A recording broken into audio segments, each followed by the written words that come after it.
అప్పుడు మనము కొన్ని సమయంలో మనం ఎంత నీతిగా ఉన్నా కదండి, ఎంత యథార్థంగా ఉన్నా, ఎంత పరిశుద్ధంగా ఉన్నా, మరి దేవుని ఇష్టానుసారంగా నడుచుకున్నా కూడా కొన్ని సమయంలో కొంతమంది మనని ఏం చేస్తూ ఉంటారండి, హేళన చేస్తూ ఉంటారు కదండి, అవమానిస్తూ ఉంటారు. కొంతమంది ఏం చేస్తారు, వాళ్ళ చెడ్డ క్రియలను బట్టి కదండి, వాళ్ళు చేసే పనుల బట్టి ద్వేషిస్తారు.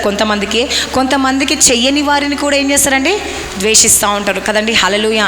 అప్పుడు ద్వేషించినప్పుడు నువ్వేం చేయాలంట, సంతోషించాలి. హల్లెలూయా. నేను నీతిగా, యథార్థంగా, నిజాయితీగా ఉండి, పరిశుద్ధంగా ఉండి, నేను దేవుని కొరకు జీవించినా కూడా ఏమంటున్నారండి, నిన్ను అందరూ ద్వేషిస్తున్నారు కదండి. హల్లెలూయా.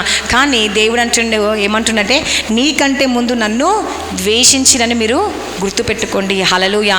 ఎవరిని ద్వేషిస్తున్నారంట అండి, మనకంటే ముందు మన దేవుని ద్వేషిస్తున్నారు. కాబట్టి దేవుడు ఒక మార్గాన్ని నీకు ఏర్పాటు చేస్తాడంట. హల్లెలూయా. ఒక చక్కని మార్గం దేవుడు ఇస్తాడంట అండి నీ జీవితంలో కదండి.